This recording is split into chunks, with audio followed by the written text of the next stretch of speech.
Halo semuanya, kami dari kelompok 1 Tsunami Palu yang beranggotakan Anis, Haura, Esther, Evan, Nadia, dan Praja.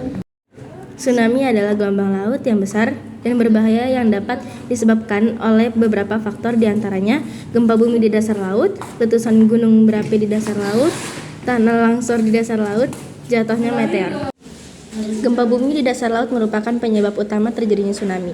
Tsunami terjadi karena pergerakan dua lempeng tektonik di bawah laut yang menyebabkan perubahan bentuk lantai samudra secara vertikal.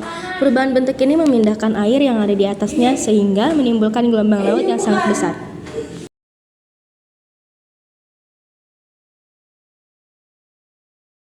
Tsunami terjadi karena ada pergerakan vertikal pada lempeng tektonik seperti patahan atau sesar. Energi yang dilepaskan menyebabkan perpindahan air yang sangat besar.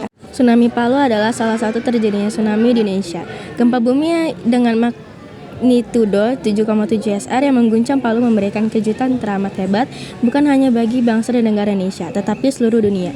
Dampak gempa yang begitu hebat semakin diperparah dengan terjangan tsunami yang bergerak dengan cepat dari lautan menurut tepi pantai dan akhirnya menyapu sebagian wilayah kota. Tsunami adalah gelombang air besar yang diakibatkan oleh gangguan di dasar laut, seperti gempa bumi. Gangguan ini membentuk gelombang yang menyebar ke segala arah dengan kecepatan gelombang mencapai 600-900 km per jam.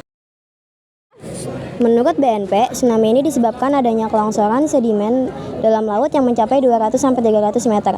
Malam hari, pihak Humas BNPB saat diwawancarai menyatakan bahwa sedimen tersebut belum terkonsolidasi dengan kuat sehingga ketika diguncang gempa terjadi longsor.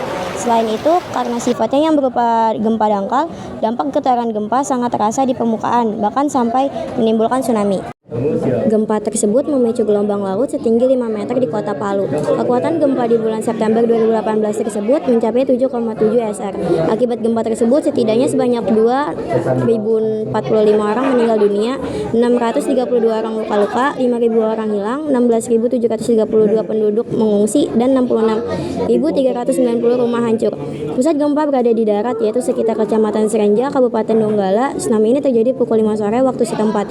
Sibuknya petugas BNPB dalam mengevakuasi korban tersebut membuatnya terjaga sepanjang malam. Tidak hanya mengakibatkan kerusakan dan korban jiwa, tetapi juga mengakibatkan gejala likuifaksi beberapa saat setelah puncak gempa terjadi.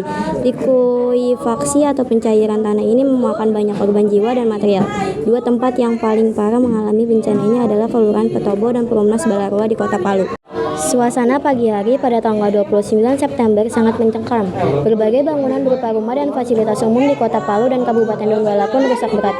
Pusat pembelanjaan terbesar di Kota Palu, Mall Tatura di Jalan Emi Sayangan ambruk. Lalu Jembatan Kuning yang merupakan ikon Kota Palu pun dalam kondisi yang hancur. Dalam kejadian tersebut, seluruh warga Indonesia sangat memprihatinkan kejadian yang dialami oleh Palu, Sigi, dan Donggala. Maka pemerintah maupun warga Indonesia melakukan penggalangan dan untuk para korban gempa bumi dan tsunami yang ada di Kota Palu. Gempa yang melanda daerah Palu tersebut memang merupakan salah satu gempa bumi terbesar yang melanda wilayah Nusantara dalam waktu dekat ini.